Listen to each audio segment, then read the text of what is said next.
జీవితం అనేటువంటిది శాశ్వతం కాదు.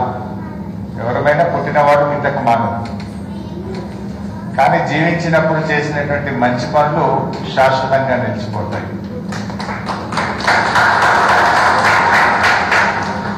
శ్రీనివాస్ గారు ఇంత గొప్ప పని చేస్తున్నారు. సరే, పుడతా భక్తిగా నేనేదో కొంత ప్రయత్నం చేయొచ్చు. Life is short, but this hospital is permanent. This is for ever. అట్లా ప్రతి ఒక్కరూ కూడా మనం ఏం చేశామనేటువంటిది ముఖ్యం. అది ఆర్థికమే కావాల్సిన అవసరం లేదు, అది మాట సాయం కావచ్చు, చేతి సాయం కావచ్చు. నీకు తోచినంత చేయడంలో గొప్ప ఆనందం ఉంటుంది, సంతృప్తినిస్తుంది. ఈరోజు ఈ హాస్పిటల్ ఇలా రావడం, ఆ పిల్లలందరినీ కలిసి ఒక్కొక్కరిని పలకరించడం, ఆ తల్లిదండ్రుల కళ్ళల్లో మెరుపులు చూస్తా ఉంటే కడుపు నిండినంత సంతోషం. ఆ తల్లిదండ్రుల్లో ఒక గొప్ప ఆనందం వారి పెదవుల మీద, వాళ్ళ కళ్ళల్లో మెరుపులు, ఆ చిన్నారుల యొక్క కేరింతలు వింటుంటే ఎంత ఆనందం కలుగుతుందంటే అది వాటిలో నేను వెలకట్టలేదు, వాటిలో చెప్పలేదు. ఇప్పుడే శ్రీనివాస్ గారు చెప్పినట్టు ये हॉस्पिटल में सिर्फ दवाई नहीं, यहाँ पर भगवान का दुआ भी दे रहा है। दवाई नहीं, ये हॉस्पिटल में दवा से ज्यादा मोहब्बत मिल रहा, प्यार भी मिलता है। यहाँ पर यहाँ जितने लोग भी काम कर रहे हैं, वो लोग मैं नौकरी करूं बोल के काम नहीं कर रहे, वो लोग उनकी खुद की बेटी के लिए जो सेवा करते हैं, उनकी बच्ची के लिए जो सेवा करते हैं, अपन घर में जो काम कर लेते हैं, यहाँ पर जितने भी लड़की और लड़के दवा के लिए, ट्रीटमेंट के लिए यहाँ पर आ रहा है, सबको भी उनके बच्चे मान के वो लोग सेवा कर रहे हैं। ये बात आप जानना चाहिए. జరుగుతున్నటువంటిది తమ పిల్లలుగా భావిస్తూ మీ పిల్లలకు వాళ్ళు వైద్యం అందించారు. వాళ్ళు సేవ చేసే డాక్టర్ గారు కావచ్చు, స్టాఫ్ నర్స్ కావచ్చు, మీ అటెండెంట్స్ కావచ్చు, ఆసుపత్రిలో పనిచేసే ప్రతి ఒక్కరు కూడా చిరునవ్వుతో ఆప్యాయంగా పలకరిస్తున్నారు. అది సగం రోగాన్ని ఇంకా ఈజ్ అవుట్ చేస్తుంది. నిజంగా వైద్యం 50% అయితే ద వే యూ హ్యాండిల్ అది ఇంకా ఇంకా ముఖ్యమైనటువంటిది. ఇందాక డాక్టర్ గారు ఇంకో మాట అన్నారు, సారీ శ్రీనివాస్ గారు ఒక మాట అన్నారు, బట్ మీరు మీకు డాక్టరేట్ ఇవ్వాల్సిందే. శ్రీనివాస్ डॉक्टरेट मिला, श्रीनिवास साहब को अभी नहीं मिला, मिलना चाहिए. The service what you have done. सिर्फ दिल बिना बिल. ఇక్కడ ప్రేమ తప్ప ₹1 తీసుకునేది లేదు. ఇందాక ఒకరు మాట్లాడుతూ అన్నారు, ఒక అమ్మ చెప్పింది నాకు, బస్ కిరాయి కూడా లేకుండా బిడ్డ వీళ్ళే బస్ కిరాయి కూడా ఇచ్చి బండి కూడా పెట్టి కడుపు నిండా అన్నం పెట్టి నా బిడ్డకు ఆపరేషన్ చేసి పంపిస్తున్నారు. ఇంకొకరు మాట్లాడుతూ అన్నారు, చాలా బాగా చూసుకున్నారు, నా బిడ్డనే కాదు మేము ఇక్కడ ఉండడానికి మాకు వసతి ఇచ్చారు, మాకు కడుపు నిండా భోజనం పెట్టారు, వారం రోజుల తర్వాత మళ్ళీ ఒకసారి చెకప్ కోసం రమ్మంటే ఏం పోతాం, ఆ వారం కూడా ఇన్నే ఉంటామంటున్నట్టు. అంత సౌకర్యం ఉంది ఇక్కడ. ట్రీట్మెంట్ అయిపోయింది, బాబు మంచిగా అయిపోయాడు, డిశ్చార్జ్ చేస్తున్నాం, ఇంటికి వెళ్ళండి, ఒక వారం 10 రోజుల తర్వాత మళ్ళీ ఒకసారి చెకప్ కు రండి అంటే ఏమో అంత దూరం పోయి రావాలంటే మళ్ళీ బస్సు వేళకి ఇబ్బంది అవుతుంది, ఈయనే ఉంటాం అంటున్నారట. అంటే మీ సొంత ఇల్లు లాగా అంత అద్భుతమైన సేవ ఈ హాస్పిటల్లో అంతా ఉంది. నాకు కూడా నిజంగా దాదాపు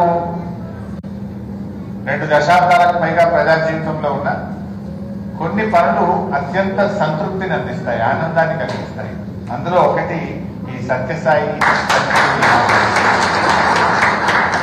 గొప్ప ఆనందం. ఇట్లా కాళేశ్వరం నీళ్లు, గోదావరి నీళ్లు మా ప్రాంతానికి వచ్చి పంట పొలాలలో నీళ్లు బారుతుంటే రైతుల కళ్ళల్లో నేను ఆనందం చూశాను.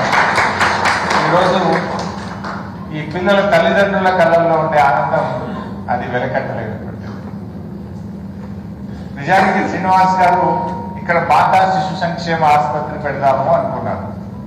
అంటే డెలివరీస్ మరియు పుట్టిన పిల్లల బాగోగులు చూసే ఆసుపత్రి ఈ ప్రాంతంలో పెట్టాలనుకున్నాను.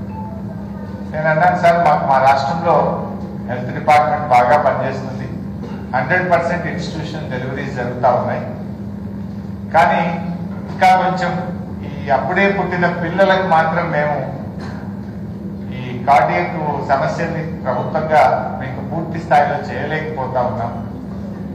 చాలా మంది పిల్లలు చిన్న వయసులోనే చనిపోతా ఉన్నారు. వైద్యం అందంగా వాళ్ళ గ్రోత్ తగ్గిపోతా ఉంది. ఇది మీరు అద్భుతంగా చేస్తున్నారు దేశంలో.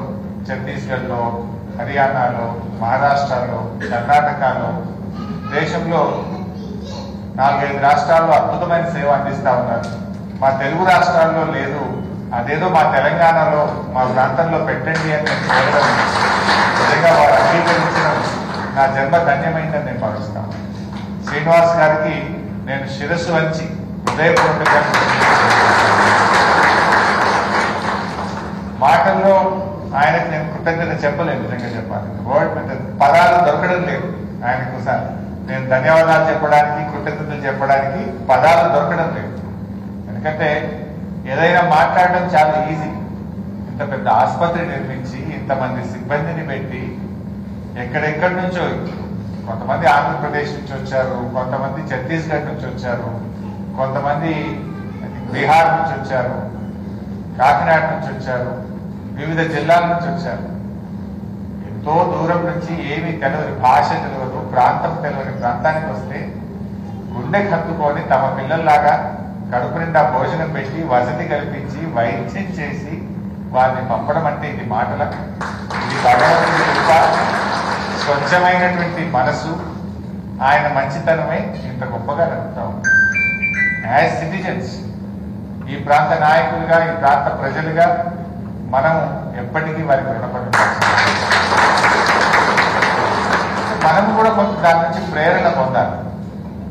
ఆ సేవ నుంచి మనం కూడా కొంత ప్రేరణ పొందాలి.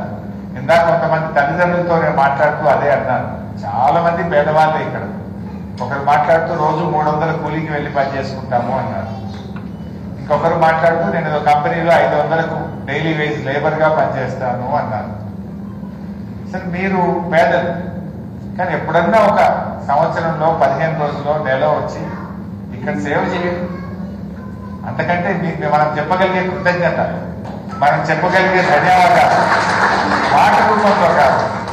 15 రోజులు, ఒక నెల రోజుల్లో సేవ చేయండి. సత్యసాయిబాబా ఆశ్రమం పుట్టపర్తికి నేను చాలాసార్లు వెళ్ళాను. అక్కడ ప్రపంచ దేశాల నుంచి, అమెరికా నుంచి, ఎక్కడెక్కడ ఉత్తర భారతదేశం నుంచి వచ్చి నెల రోజుల పాటు బాగా చదువుకున్న వాళ్ళు, పెద్ద పెద్ద ఆఫీసర్స్, డాక్టర్స్ నెల రోజుల పాటు ఆ సత్యసాయిబాబా ఆసుపత్రిలో, ఆశ్రమంలో క్లీన్ చేస్తూ ఉంటారు, ఊడుస్తూ ఉంటారు, భోజనం వండుతూ ఉంటారు, భోజనం సర్వీస్ చేస్తూ ఉంటారు. That is the service. అట్లాంటి మోటివేషన్ మనలో ఉండాలి. సో నేను కూడా మీతో కోరేది ఒకటే, మీరు you should pay back to the society. ఏమిస్తాం ఆసుపత్రికి? మనకు ఎప్పుడైతే ఒక నెల రోజులు, 15 రోజుల జీవితంలో రండి. మీరు ఇక్కడ ఇంత సేవ పొందారు కదా, ఆ సేవను మళ్ళీ తిరిగి ఆసుపత్రికి ఇవ్వాల్సిన బాధ్యత మన మీద ఉందా లేదా?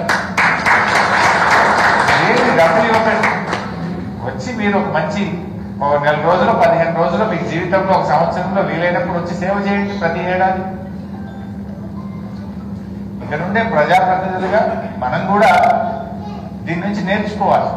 దీని నుంచి శ్రీనివాస్ గారిని చూసి మనం ఒక ప్రేరణ పొందాలి. Life is always learning. మనం ఆయనలో ఎంత స్వార్థంగా ఉంది, ఎంత సిన్సియారిటీ ఉంది, వారిలో ఎంత నిజాయితీతో ఆయన పనిచేస్తున్నాడు. ఆయనకేమి అంబిషన్స్ లేవు, నిస్వార్థమైనటువంటి సేవ. మనం అంటే రాజకీయ నాయకులు కావచ్చు, స్వార్థం ఉంటుంది. ఆయనలో ఏముంది? నథింగ్. ఓన్లీ ఆ సత్యసాయిబాబా యొక్క divines blessings and sincerity. So అలాంటి ఒక మంచి కార్యక్రమాన్ని మనం ముందుకు తీసుకుపోవాలి. ఇంత గొప్ప ఆసుపత్రి ఇక్కడ రావడం, ఇంతమందికి ఈరోజు నిజంగా నేను అన్ని మర్చిపోయాను. ఇక్కడికి వచ్చినప్పటి నుంచి ఫోన్ స్విచ్ ఆఫ్ చేశాను. ఫోన్ స్విచ్ ఆఫ్ చేశాను పూర్తి స్థాయిలో. హ్యాపీగా ఆ పిల్లల్ని చూస్తుంటే, ఆ ఆనందం చూస్తుంటే నాకు ఒక కొత్త ఉత్సాహం, నాలో ఒక బలం వచ్చినట్టు, ఒక శక్తి వచ్చినట్టు ఆనందం కలుగుతుంది. గొప్ప తృప్తి కలుగుతూ ఉంది నాకు కూడా. సో ఇది నిజంగా చాలా చాలా సంతోషం. ఇది ఇంకా కూడా ప్రజల్లోకి వెళ్ళాలి, ఇంకా ఇది ఎక్కువ ప్రచారం జరగాలి. ఇంకా మన దేశంలో ప్రతి సంవత్సరం 2,60,60,000 మంది ఈ సమస్యతో బాధపడతా ఉన్నారు. ఈ సిహెచ్డి సమస్యతో బాధపడుతున్నటువంటి 2,60,60,000 మందిలో ఈరోజు మన దేశంలో వైద్యం అందుతున్నది 10%, 20% మందికి అందుతుంది. ఇంకా చాలా మంది వైద్యాన్ని అందుకోలేక పాపం అలాగే ఉండిపోయి జీవితాన్ని కోల్పోతా ఉన్నారు. ఆ పిల్లల తల్లిదండ్రులు పడే బాధ, క్షోభ అది అనుభవించే వాళ్ళకే తెలుస్తుంది తప్ప వేరే వాళ్ళకి తెలియదు. కళ్ళ ముందు పిల్లవాడు బరువు పెరగకపోతుంటే, కళ్ళ ముందు పిల్లవాడు శ్వాస పీల్చుకోలేకపోతే ఆ తల్లి హృదయం ఎంత తల్లడిల్లుతుందో అది అనుభవించేటువంటి తల్లికి తెలుస్తుంది, తండ్రికి తెలుస్తుంది. సో ఇంకా ఈ దేశంలో దాదాపు ఒక 60-70 వేల మంది ప్రతి సంవత్సరం వైద్యం అందక దూరంగా ఉన్నారు. అది మొదటి సంవత్సరంలో వైద్యం చేయగలిగితే ఆ పిల్లవాడు అద్భుతంగా మళ్ళీ అందరిలాగా ఎదగలుగుతాడు, అందరిలాగా ఉండగలుగుతాడు. ఆలస్యమైన కొద్దీ సమస్యాత్మకం అవుతుంది, సర్జరీ సమస్యాత్మకంగా ఉంటుంది, పిల్లవాడి గ్రోత్ కానీ పిల్లవాడి ఎదుగుదల తగ్గుతుంది. అందువల్ల ఇది మొదటి సంవత్సరమే జరగాలి అంటే మన ప్రజల్లో అవేర్నెస్ లేకపోవడం, నెట్వర్క్ హాస్పిటల్స్ కానీ, గవర్నమెంట్ నెట్వర్క్ కానీ, ఎన్జిఓ నెట్వర్క్ కానీ ఆ చైతన్యాన్ని వాళ్ళలో తీసుకొచ్చి మొదటి ఏడాది ఇక్కడికి తేగలిగితే అందరి పిల్లల్లాగా ఆ పిల్లలు కూడా రేపు అద్భుతంగా ముందుకు వెళ్ళే అవకాశం ఉంటుంది. ఆలస్యం అయితే కొంత ఇబ్బంది కలుగుతుంది. సో అట్లే మనం దీన్ని ఒక చైతన్యాన్ని ప్రజల్లో తీసుకొచ్చి, ఇప్పుడు డాక్టర్ గారు ఏమన్నారు, ఇక్కడ మాకు ఒక ఆపరేషన్ థియేటర్ ఉంది, as we grow second theatre కూడా ఓపెన్ చేస్తాము, ఎంతమందికైనా మేము ఉచితంగా చేయగలుగుతాము. సో మనం కూడా రాజకీయాలకు అతీతంగా అందరూ కలిసి ప్రభుత్వ సహకారం తీసుకొని, నెట్వర్క్ సహకారం తీసుకొని, ఎన్జిఓ సహకారం తీసుకొని ఎంతమందికి వీలైతే అంతమందికి మనం సేవ అందించే విధంగా ఈ ఆసుపత్రిని ముందుకు నడిపించే విధంగా మనం బాధ్యత తీసుకోవాలి. ఇది సోషల్ రెస్పాన్సిబిలిటీ, మనందరి యొక్క బాధ్యత. సో ఆ రకంగా ఇంకా మనం అందరం కలిసి దీన్ని చక్కగా ముందుకు తీసుకెళ్దాం. శ్రీనివాస్ గారు ఇంకో మాట కూడా అన్నారు, ఇక్కడే ఒక ట్రైనింగ్ సెంటర్ కూడా పెడతాం. ఇందులో పనిచేసే సిబ్బంది కానీ, ఈ ప్రాంతంలో ఆడపిల్లలు ఎవరైతే ఉద్యోగం లేక ఉపాధి లేక ఇబ్బంది పడుతున్నారో వారికి ఒక మంచి శిక్షణ కేంద్రాన్ని కూడా త్వరలో ఇక్కడ ప్రారంభిస్తాము అన్నారు.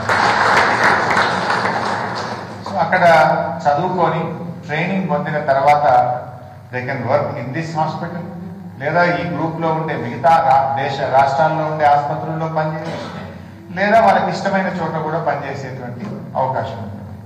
సో ఉపాధి కూడా పెంచాలి, విద్యా ఉపాధి. ఈ సెక్టర్ లో చాలా స్కోప్ కూడా ఉంది ఇంకా.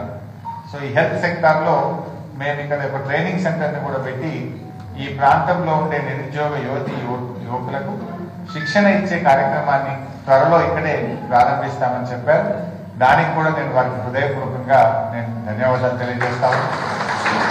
ఈ సందర్భంగా పెద్దలు రమణాచారి గారిని కూడా మనం గుర్తు చేసుకోవాలి. రమణాచారి గారు కూడా ఆ రోజు అన్న మనం ఒక 10 ఎకరాలు స్థలం ఇద్దాము, ఇది నువ్వైతే ఇప్పటికీ ఒక ఓల్డ్ ఏజ్ వృద్ధాశ్రమం కట్టి ఉన్నావు, ఒక ఆలయం కట్టి ఉన్నావు, దానికి తోడుగా ఒక వైద్యాలయాన్ని కూడా ఇక్కడ తెచ్చుకున్నాం. విద్యాలయం వచ్చింది, ఆలయం వచ్చింది, వృద్ధాశ్రమం వచ్చిందన్న ఈ కొండపాక గడ్డ మీద ఒక వైద్యాలయం కూడా వస్తే అద్భుతంగా ఉంటుంది అనగానే పాపం రమణాచారి గారు పెద్ద మనసుతో వారు కూడా శ్రీనివాస్ గారిని కలిసి మాట్లాడి ఈ 10 ఎకరాల స్థలాన్ని అందించి ఇంత గొప్ప ఆసుపత్రి రావడానికి రమణాచారి గారిని కూడా వారి బృందానికి నేను ఈ సందర్భంగా వారికి కూడా గుర్తు చేసుకుంటూ ధన్యవాదాలు తెలియజేస్తూ, సో ఇంకా ఇది ముందుకు సాగాలని మనసారా ప్రార్థిస్తూ, సో అందరికీ ముఖ్యంగా doctors and team members, staff nurse అందరికీ కూడా నేను I thank each and every one who ever contributed in the process. Thank you so much.